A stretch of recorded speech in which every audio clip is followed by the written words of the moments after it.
Fechou, pessoal. Vou deixar um caderno aqui com vocês, que dentro desse caderno vai ter link para cadernos de questões com esses assuntos. É altamente recomendado que façam, treinem bastante, porque só assim a gente começa a perceber o perfil da banca. Vocês conseguiram ver aqui que a gente já percebeu, né, de certa forma, o padrão desses assuntos de cobrança do Sebrasp. Por exemplo, tipologia e gênero, né, a gente viu aqui que fica ali sempre entre expositivo, né, e o argumentativo, que fazem parte lá da dissertação, da dissertativa. Tá, mas tem que saber todos os outros, tem que saber que tem o descritivo, que tem o narrativo, tem a crônica, tem o texto publicitário, tem um monte de coisa lá, tá. Coesão, a gente viu que é feita uma palavrinha aqui e ela pergunta se remete a essa, se remete àquela, quer dizer aquilo lá, tá ligado a isso, tá ligado àquilo lá, beleza. Classe, pô, é infinito, né? Só pra gente ter uma ideia aqui do que foi visto em classes e como realmente é uma matéria muito extensa, é um assunto muito extenso dentro de português, a gente viu ali a parte de ao passo que, qual a ideia que representa. Vimos também a parte do pois, se é conclusivo, explicativo, a palavra bem como se expressa uma ideia de adição, na medida em que e à medida que foi visto também. Vimos que sobre apesar de, comparando com a palavra malgrado, ah, parte de conjunção, né, o papel do mas, se está sendo adversativo ou soma, parte de verbos também muito forte. E aqui também parte de verbo, né, aquela parte do presente histórico que a gente deu uma olhada. Então, é, classe é gigantesco. Em pontuação, em pontuação a gente viu que a vírgula é o mais cobrado. Se a gente vir aqui dentro de pontuação, vírgula total. A gente viu também a questão de aspas, muito usado. Travessão, a gente viu. Ponto e vírgula, vimos também. Chamaria atenção para vírgula, muita vírgula. Por que que ela está sendo utilizada? Se é facultativo, obrigatório. O que que a gente viu lá?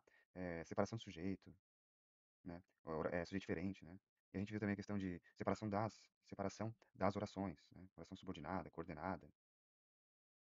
Então, vírgula muito em alta em questão de pontuação para a banca Sebrasp. Pessoal, vamos começar aqui então por gênero e tipologia textual. Sebrasp, ano 2022, perguntava se esse texto aqui ele era dissertativo. Vamos aqui dar uma olhada que o dissertativo ele se desdobra em expositivo e argumentativo. Então, dissertativo ele tem um expositivo que é só uma exposição de ideias sem opinião, sem defender, só expõe os dados crus ali, até já, talvez de maneira sistematizada, trabalhando ali como uma informação, mas não opina, não defende uma ideia. O argumentativo defende uma ideia. Então, nós temos o dissertativo, ele se desdobra em expositivo e argumentativo. Então a questão falava se isso aqui é dissertativo. Vejam que só não seria dissertativo se fosse uma crônica, algum outro estilo bem diferente, mas dentro dessa questão de ideias e só mudar ali a questão de opinar ou não, é dissertativo. Então por isso que essa questão está correta. Então, só para deixar bem claro, a gente tem dentro dessa tipologia textual o narrativo, o descritivo, o injuntivo, e daí trata-se aqui também dentro do dissertativo o expositivo e o argumentativo. Então a gente vê que a questão não tratava de um narrativo, nem de um descritivo, nem de um injuntivo. Né? O descritivo ele descreve, o narrativo conta a história, o injuntivo dá uma instrução, um mandamento, alguma coisa assim. Ali trazia dados, o texto trazia alguns dados e tal, e ele poderia até deixar um pouco mais difícil, perguntando se era um expositivo ou argumentativo. Aí a gente teria que ver se defende um ponto de vista ou não. Mas ele só queria saber se era dissertativo, e era dissertativo, né? Porque não era injuntivo, não era descritivo, não era narrativo, tratava ali de ideias mais factuais. A gente volta aqui no texto e vê quase 90% das crianças e adolescentes brasileiros estão conectados à internet. Então, vê que são dados, né, concretos, né? Não é uma história, né? Não é nada fictício. Está trazendo dados, então a gente só teria que ver se são só uma exposição de dados ou se é defendida uma ideia, para diferenciar dentro do dissertativo. Mas a questão não entrou nesse aspecto. Vamos fazer mais algumas aqui. Essa outra questão, ele pergunta se tem, se o texto ele é composto por exposição e narração. Vamos dar uma conferida. Pessoal, então assim, ó, vamos pelo mais fácil. Narrativa. Tem narrativa aqui? Vamos ver. Tá contando uma história? Aprendemos desde cedo que a linguagem verbal serve para comunicar e frequentemente dizemos que o importante é a comunicação. Quando se fala em comunicação, muitas vezes pensamos que se está falando na transmissão de informações. Comunicar não se limita, entretanto, olha, ele não está contando uma história. Então a gente já pode ver aqui que está errado, né? Eu já tinha feito aqui, coloquei errado. A professora aqui falou que ele não é expositivo também. Ele defende uma ideia de que a comunicação ela é muito mais do que simplesmente comunicar algo nesse sentido. Vamos ver aqui, ó. Abrange mais do que a pura transmissão de informações. Já teve outros colegas falando que se tratava só de um texto expositivo. Bom, de qualquer forma, a gente sabe que não é narrativo, por isso que a gente consegue matar a questão rapidamente. Mas aí tem que analisar aqui se há ou não a defesa de uma ideia para saber se ele é expositivo ou argumentativo. De qualquer forma, a gente conseguiu matar a questão por conta da narrativa. Pessoal, aqui mais uma questão 2024. Então, assim, eu tô trazendo aqui algumas questões e tentando apresentar para vocês o que que a gente tem que tentar entender para acertar essa questão, não tão meticulosamente, mas a ideia central, né? Então, vejam que quando ela vem com essa tipologia, vem o texto e vai perguntar se é predominantemente e tal. Então, a gente basicamente vai ter que saber se é argumentativo, se é expositivo, se é um publicitário, se é uma narrativa, se é um descritivo. Às vezes ele fala que tem dos dois, às vezes ele pergunta se é uma entrevista. Então, a gente vai ter que olhar pro texto e basicamente fazer essas diferenciações. Nessa questão fala que é dissertativo e argumentativo, né? O texto aqui fala sobre o tempo e a comunicação digital e é defendida a ideia de que a gente tem que ter novas habilidades para não desconectar da realidade, da conexão com as pessoas, né? E talvez tenha que fazer essa desconexão, um pouco de desconexão da parte da tecnologia. Então, ele fala que é dissertativo e argumentativo, então a gente verifica que há uma defesa de ideia, e no parágrafo de conclusão fala que são apresentados exemplos de ações que representam possíveis respostas ao que é dito como o grande desafio do século XXI. Então, além de saber isso aqui, a banca ainda coloca mais um itemzinho aqui para julgar, né? Mas a gente vê que sim, né? Na sequência é falado aqui no texto. Há saberes que só se atingem com a reflexão, laços que só se formam com experiências reais compartilhadas. Saber desligar o celular, parar de responder e-mails, ler um livro inteiro, saber conversar, né? Então, ações que representam possíveis respostas. Então, tá certo aqui o item. E atentem-se a como que se enxerga, né, a resolução da cobrança desse assunto, tipologia e gênero textual. Nessa questão já fala assim, ó, é dissertativo expositivo? Ele fala assim, infere-se do texto caracterizado como. Então, a gente vai ter que saber, olha só, essa questão é interpretação com tipologia. Olha que interessante. Ele fala, infere-se do texto caracterizado como expositivo, que o reconhecimento social do conhecimento científico e tecnológico constitui fator de propulsão da melhoria da qualidade de vida do ser humano. Então, reconhecer eh, aqui o conhecimento científico e tecnológico ser reconhecido socialmente é um fator de propulsão da melhoria da qualidade de vida do ser humano. Olha, sem ler o texto já parece que é uma coisa óbvia, né? Só tem que ver se o autor aqui, Ipea, tá falando isso também. E temos que ver se há uma defesa de ideia ou se é só uma exposição de dados. Vamos dar uma olhada. Bom, pessoal, questãozinha complicada, a gente já pode ver isso aqui pelo índice de acertos, né? Quase meio a meio, então a gente já vê que é uma questão polêmica. Bom, sim, a ideia principal aqui é o reconhecimento social tá certo, isso aí não tem dúvida, mas a parte aqui de ser somente dissertativo, por exemplo, infere-se no texto caracterizado como dissertativo expositivo. Então, a gente vê aqui que ele fala uma hora importantíssimo, sem dúvida alguma, ele apresenta dados, mas ele parece também ter expressado uma opinião. Então, eu até botei certo aqui, mas nem. Mas na hora eu acho que eu ficaria muito em dúvida. Será que não é argumentativo, né? Mas a banca deu como expositivo. Eu vou deixar depois o link do caderno, não vou ler o texto com vocês, aí vocês deem uma olhadinha na questão com mais calma, eu vou deixar essas 58 questões de cada assunto que a gente vai tratar aqui. Vamos já partir para o próximo assunto, aproveitando. Essa parte de tipologia era só mais para trazer para vocês mesmos como que a banca vem cobrando, normalmente é isso, dá um texto, a gente tem que saber a diferenciação ali, às vezes ela dá uma misturadinha, como aqui, interpretação de texto com a parte de tipologia e gênero textual, então a gente tem que saber ali que existem alguns tipos, por exemplo, no dissertativo a gente sabe que se desdobra em expositivo, em argumentativo, que só diferencia pela exposição de dados ou exposição de dados com opinião, defesa de tese, e os outros ali são mais característicos, né, a descrição, o conto de uma história, ou então de repente uma campanha de marketing, publicidade, algo nesse sentido. Vamos então agora para classes e depois pontuação. Pessoal, quando a gente vem aqui falar de classe, a gente tem conjunção, verbo, adjetivo, pronomes, advérbios, locução verbal, preposição, um monte de coisa, né? Aí, o que que é mais cobrado? Conjunção. Tá aqui, a gente vai ver algumas questões, tal, verbo, adjetivo, mas o que que é importante aqui? Tem tudo isso, né? E é legal a gente focar aqui no que é mais cobrado, né? Então vem até advérbio e tal. Esse caderno aqui eu fiz com base nos anos de 2022 a 2025, tá? E daí deu esse índice aqui, né? 60 questões para conjugação, 60 para conjunção, e a gente tem quantas aqui? 188 questões nesse caderno. E depois as que restaram divididas nesses demais assuntos. Então, aqui em 2024, o Sebrasp já fala o seguinte: na medida em que introduz um argumento que expressa o motivo de a imagem organizacional pública. Tananana. O que a gente vai saber aqui? Na medida em que e a medida que. Tem que saber essa diferença, tá? Quando é na, vem o em, e quando é a, não tem o em. É a medida que e na medida em que. Na medida em que é causa, a medida que é consequência. A gente tem que saber isso. A medida que, consequência, proporção, né? É uma proporção, na verdade. Ou proporcionalidade, algo nesse sentido assim. E na medida em que é causa. Aqui falava assim, ó. A imagem organizacional pública tem valor estratégico na medida em que interfere diretamente no relacionamento da organização. Tananana. Então aqui, ó. Por isso, né, por interferir diretamente no relacionamento da organização com diferentes atores, a imagem organizacional pública tem valor estratégico. Então, por ser a causa, ser o motivo, aí a gente usa na medida em que. Gente, olha o que o Sebrasp faz. A expressão apesar de é a mesma coisa que malgrado. Vamos lá dar uma olhada. No entanto, apesar de sua relevância, blá. Então, no entanto, malgrado sua relevância, tá certo. Malgrado e apesar de indicam a mesma coisa. Anota aí. Olha que legal essa questão aqui. Estamos ainda em conjunção. Aí agora o Sebrasp ele vai em cima do mas. Ele quer saber se todos os mas que tem aqui no texto são de ideia de adversidade, de contrário, né? E a gente vai perceber que não, porque ele tem, na verdade, uma ideia de adição. Quando fala assim, ó, não se trata apenas do levantamento de dados brutos, mas da proficiente manipulação e interpretação desses dados. Então, ele não está sendo ao contrário, ele está somando, olha só, não é apenas isso, mas também isso. Olha só a outra construção aqui, ó. Não basta somente tananã, mas tananã. Não é suficiente apenas. Vejam que sempre tem até esse apenas aqui, ó. Isso mostra pra gente que não é uma ideia de adversidade, de contrário, mas sim de adição. Então, por isso que essa questão tá errada. Agora, entrando aqui na seara de conjugação, tava resolvendo essa questão aqui, vou botar ela limpa pra nós. O Cécio pergunta se dá pra trocar nascia por nasceu. Olha só, depois de uma longa tramitação na Câmara dos Deputados do Senado Federal, nascia o CNPq. Ele fala de coerência e gramatical, né? E pode ser substituído por nascia, nasceu, nasce. É uma questão de presente histórico. São duas formas de contar. Você pode falar que nascia, ou nasceu, ou nasce, como se tivesse o autor aqui, quem está escrevendo, tivesse se transportado para aquele momento e estivesse contando a história, mas ele estando lá presente. Até por isso, acho que chamam de presente histórico. Ainda em conjugação, vejam, né, como é cobrado e interessante, é um dos destaques ali do Sebrasp. Fala de sanearia, né, esse verbo, né, empregado no futuro do pretérito do modo indicativo para expressar certeza da impossibilidade do saneamento.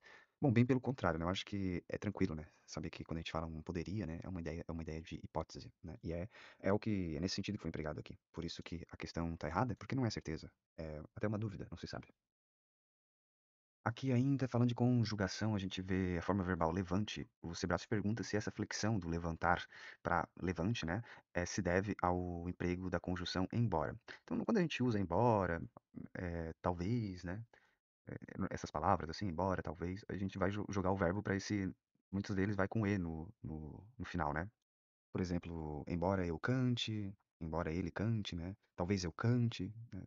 A gente não fala talvez ele canta, né? Talvez ele cante, né? Amanhã. A gente quer falar assim, uma hipótese de amanhã. Ah, talvez ele cante amanhã. Daí a gente puxa esse e, né? E a questão tá falando que ter colocado aqui levante, flexionado no modo imperativo, devido ao emprego do embora. O levante foi por causa do embora, mas não é imperativo.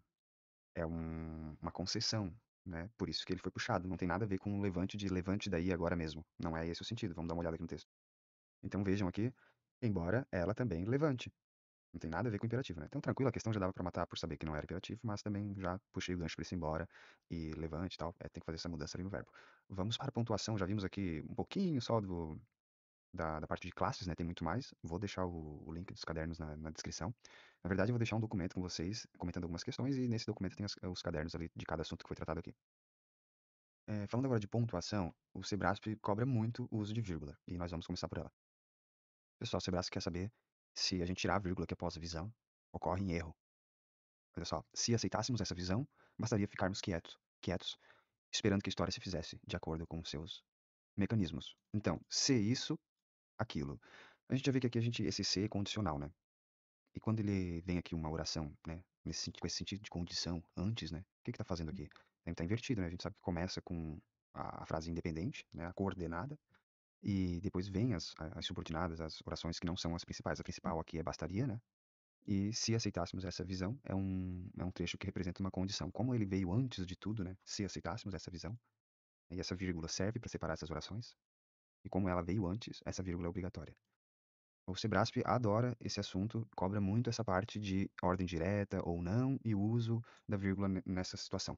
Se tivesse na ordem original, provavelmente a gente vai se deparar com uma questão dessa, daí a vírgula é facultativa, não é nem proibida, ela é facultativa. Vamos ver se a gente acha uma aí para continuar entendendo melhor sobre esse tema, porque tem muita questão sobre isso nas provas mais recentes do Sebrasp. Ah, e aqui então sim, ocorreria em erro. Pessoal, essa questão aqui também é bem interessante, que é tirar a vírgula aqui do boutique, né? Ia ficar assim, ó, algumas obras totalmente projetadas por inteligência artificial. Outras obras, criadas manualmente e com modelos físicos em um escritório de arquitetura boutique. E a grande maioria das obras sendo feita no local com papel e lápis. Aí ele queria tirar essa vírgula aqui. Eu errei essa questão. E a gente tem que entender o seguinte, mais ou menos o que o nosso colega aqui falou, o Salatiel de Carvalho. Ele fala que quando é o mesmo sujeito, é desaconselhável o uso da vírgula e sujeito diferente, a vírgula é facultativa. Percebam que tudo aqui é obras, né? Algumas obras, outras obras e a grande maioria das obras. Então, é o mesmo sujeito, essa vírgula é desaconselhável. Então, a gente vai colocar aqui que é errado. Porque, na verdade, até deveria ser retirada, né? Ali fala que se tirar vai ser errado. Não, se tirar seria o correto fazer. A professora defende o seguinte, que, a professora aqui do comentário, ela coloca que usar a vírgula com sujeitos diferentes ocorre para separar claramente as ideias e facilitar a compreensão. Então, seria algo assim, é sujeito diferente? A gente coloca. É o mesmo sujeito? A gente não coloca. Aqui uma bem tranquila de vírgula, né? Que ele quer colocar uma vírgula depois de respondem e fala que prejudica. E prejudica mesmo, porque fala assim, ó. Essa é bem tranquila, né? Vazamentos e roubos, o sujeito responde por alguma coisa, né? Então, não pode ter uma vírgula aqui, né? Fica totalmente sem sentido, né? Vazamentos e roubos respondem, vírgula, por uma perda. Não, né? Porque tá separando o objeto aqui do verbo. Então, sim, prejudicaria. Pessoal, achei mais uma aqui no formato que eu queria mostrar pra vocês. Quer tirar aqui a vírgula depois de moderna. Na verdade, tá falando que é facultativo. Aí olha só, olha o que que a banca faz. Ela bota um negócio gigantesco aqui, ó. Desde que blá blá blá blá blá blá blá blá blá blá blá blá ter ou controlar as fontes de petróleo e as rotas por onde ele é transportado representa a questão de vida ou morte para as sociedades. É bom a gente tentar fazer transformar tudo isso aqui em coisas menores. Por exemplo, desde isso aconteceu isso. Então, desde é tempo, né? E depois aqui tá contando o que realmente aconteceu. Então, essa aqui é a principal e essa aqui é a subordinada. Então, vejam que está na ordem contrária. A principal veio depois da subordinada. Nesse caso, a vírgula, ela não é facultativa. Ela é obrigatória. Pessoal, ainda na questão de vírgula, para entender bem essa parte da ordem natural das orações, mais uma vez, o Sebrasp questiona a respeito do uso facultativo da vírgula nesse caso, e sobre o seu potencial para ajudar alunos e professores, caso seja integrada à prática pedagógica. Então a gente sabe que aqui tem tipo, uma observaçãozinha e tal, né? Dá uma isolada com a vírgula para ficar bem separado aqui, dizendo que se retrata algo dito anteriormente, tá? Uma oração subordinada à principal. Nesse caso, como tá principal e subordinada e a secundária ali, aí a vírgula é facultativa. A gente poderia ter tirado, que não ia incorrer em erro. Depois a gente tem que observar a questão de aspas também. Nesse caso, a questão diz que as aspas aqui foram utilizadas para indicar um termo técnico. Quando a gente volta aqui no texto e dá uma lida sobre bala de prata, não se denota um termo técnico, e sim um sentido figurado, né? Por isso até o uso de aspas, né? Então, o uso de aspas ele tem diversas finalidades. Ele pode indicar uma citação, uma ironia, um exagero, um sentido figurado, ou um termo que foi tido como técnico, algo nesse sentido. E o caso da questão aqui, se vocês lerem com atenção, vão ver que é um sentido figurado. Nessa outra questão, é bem interessante também. Ele fala para trocar sinal de dois pontos por ponto e vírgula, e daí substituir ainda uma palavra que vem na sequência. Ficaria tipo assim, ó. Depois, há o processo de evapotranspiração. Evapotranspiração. Então, depois, há o processo de evapotranspiração. Dois pontos. As árvores transpiram umidade, ou seja, a água caiu como chuva, retorna à atmosfera. Então, ele explica o que que é evapotranspiração. Aí ele quer trocar dois pontos por ponto e vírgula e colocar assim, antes de as árvores, né? Fica daí, então, depois há o processo de evapotranspiração, ponto e vírgula, assim as árvores transpiram. Tananana. Essa questão foi dada como errada por conta, eu acho, do assim, e não do ponto e vírgula. Poderia ter colocado um ponto e vírgula desde que se usasse depois uma conjunção que explicasse e não que concluísse. O assim é uma conclusão. E o dois pontos, ele é uma explicação. Então teríamos que achar uma conjunção que explica para iniciar aqui antes das árvores e ficar correto, eu suponho. Pessoal, eu vou ser sincero com vocês, eu estava olhando aqui várias questões, o que que a gente vai ter que saber aqui? É vírgula, tá? Muita vírgula, principalmente vírgula. A gente está falando do quê aqui nesse estudo? Tipologia, gênero, coesão, classe, pontuação. Então, dentro de pontuação, vírgula, não dá pra deixar. O que mais que não dá pra deixar? Aspas, tá? Cobra bastante aspas. O que mais que não dá pra deixar? Ponto e vírgula. O que mais que não dá pra deixar? Travessão. E, e é isso. Então, claro que a vírgula pode ser cobrada de diversas maneiras. Falei pra vocês que ela está sendo muito cobrada separando orações, e aqui é uma coisa que o SET também cobra separação de sujeito, se coloca ou não coloca, quando o sujeito é o mesmo, se não é. E aqui ela só pergunta se essa vírgula separa orações com sujeitos diferentes.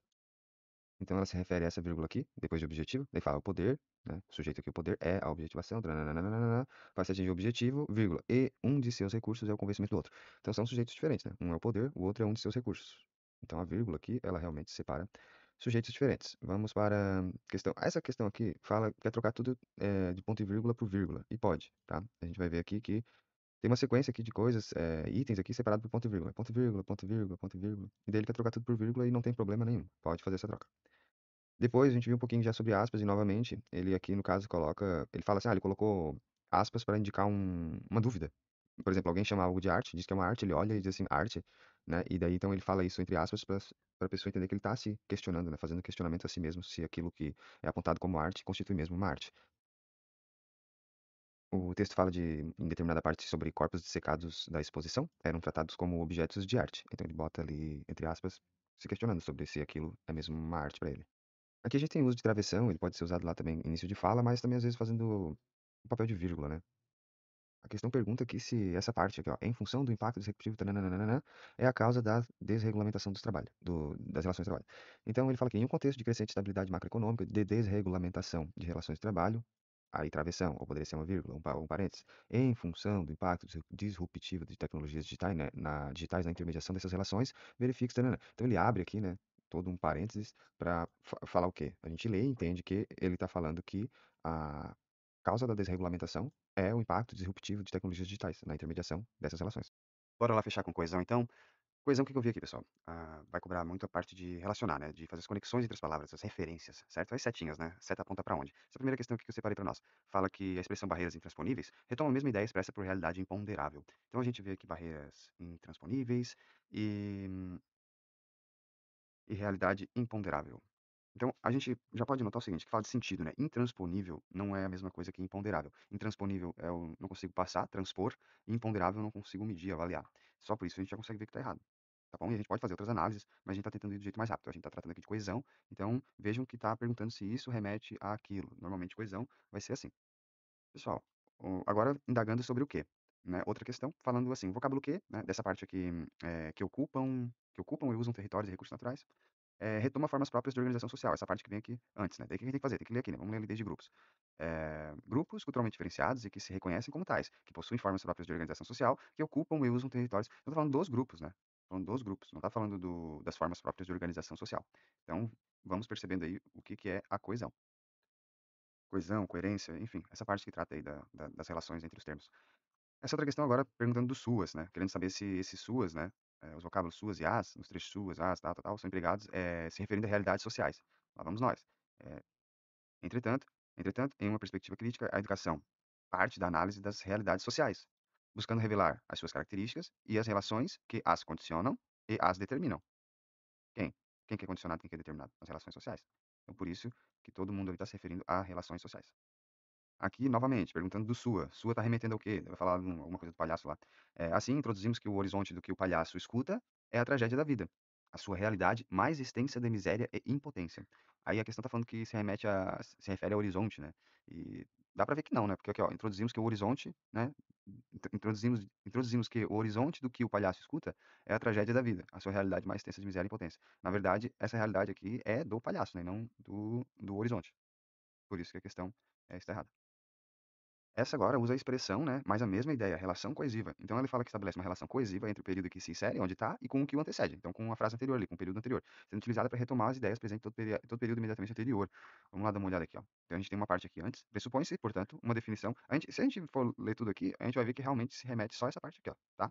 Pressupõe-se, portanto, uma definição de ser humano que indique em que ele consiste, isto é, sua característica essencial, a partir da qual se possa explicar o trabalho e a educação como atributos desse ser. E nesse caso, que caso? Nesse caso aqui, de ter uma definição de um ser humano em que ele consiste, né, fica aberta a possibilidade de um trabalho de educação, tananana. Então, realmente, é feito nesse caso, é feito um engajamento, uma conexão para dar continuidade que é o fluxo ali do raciocínio. Então, por isso que realmente nesse caso estabelece uma relação coesiva com o período imediatamente anterior. Novamente. Então, assim, ó, vejam, pessoal, tudo questãozinha recente do Sebrasp. O que que é? Fala uma coisa e pergunta se refere ao quê? Basicamente é isso, tá? Tem que saber isso. Pode vir uma coisa diferente? Pode, mas isso aí não dá pra deixar de saber porque cai muito, né? Então vamos lá. Tem que também ter a mãe disso aqui, ó. Quinto parágrafo, às vezes fala primeiro, segundo, último período. Vamos lá, quinto parágrafo, vamos contar. Um, dois, três, quatro, cinco. Aí fala por meio das quais. Com pequena quantidade de informação por meio das quais. Daí está falando o quê? Por meio das quais faz referência a pequena quantidade de informação. Então, aqui, ó, com pequenas quantidades de informação, por meio das quais não busca inferir relações abruptas entre pontos, mas sim criar explicações. Então, realmente, com base nessas informações, é que se pretende fazer isso. Vamos pra próxima. Gente, é pra ficar bem frisado mesmo, né, ó. Trocou, qual é a palavra da vez? Eles. Retoma o quê? Os acordos. Lá vamos nós pro texto. Ele fala antepenúltimo período e penúltimo período. Então vamos lá, já, até que já até separou aqui pra nós. Os acordos foram firmados contra a garantia da Inglaterra que nenhum governo imposto por Napoleão em Portugal seria reconhecido. Por eles, se transferiu para o Brasil todos os privilégios de que gozavam os ingleses em Portugal. Então, por eles, né, por meio dos acordos, se transferiam para o Brasil. Então, realmente, o eles ali se refere a acordos. E a última aqui, novamente explorando a palavra sua, provocam sua expansão, tem como referente as sociedades. Então, o sua, hein, provocam sua expansão, tem como referente as sociedades. Vamos lá. Essas inovações, ao ativar as sociedades onde amadurecem, provocam sua expansão, na forma de um processo civilizatório, no curso do qual tanto aquelas sociedades como tal, tal, tal, tal. Então, realmente, esse sua expansão aqui, a gente está expandindo a sociedade. Na dúvida, dá uma lida num pouco o que vem antes e o que vem depois, que ajuda, né? Ó. Segundo o nosso modo de ver, a evolução sociocultural é gerada por uma série de revoluções tecnológicas correspondentes a inovações prodigiosas no aparelho produtivo militar. Essas inovações, ao ativar as sociedades onde elas amadurecem, provocam sua expansão. Não é a expansão das inovações, é a expansão das sociedades, na forma de um processo civilizatório no curso do qual tanto aquelas sociedades como todas as caem sob a influência transitam de uma a outra etapa evolutiva. Então, sim, é as sociedades. E com isso a gente fechou o estudo de coesão, fechamos também esse estudo de português. Eu sei que foi longo, mas deu para perceber o que vem sendo cobrado. Ô, galera, então assim, eu vou deixar um conteúdo com vocês, um material aqui que vai tratar basicamente sobre esses assuntos, tipologia, gênero, coesão, classe, pontuação, daí vai ter ali uma série de questões, acho que umas 25, não sei se chega tudo isso, e daí bastante comentáriozinho e tal, e tem o mais importante, tá, que eu vou deixar aqui pra vocês, é os links dos cadernos. Cara, isso aqui é só um pedaço ali, eu acho que a gente tem que ter atenção pra isso, tem grande chance de vir essas questões em português, porque são alguns dos assuntos mais cobrados no geral, além, comparando até com todos os outros assuntos. Então tem aqui alguns cadernos, façam bastante para ir pegando a manha, né? Fechou então, pessoal. Finalizamos aqui essa parte de português. Agradeço quem participou, a presença de quem assistiu, e espero que, de alguma forma, esse material seja válido ou útil para o estudo de vocês.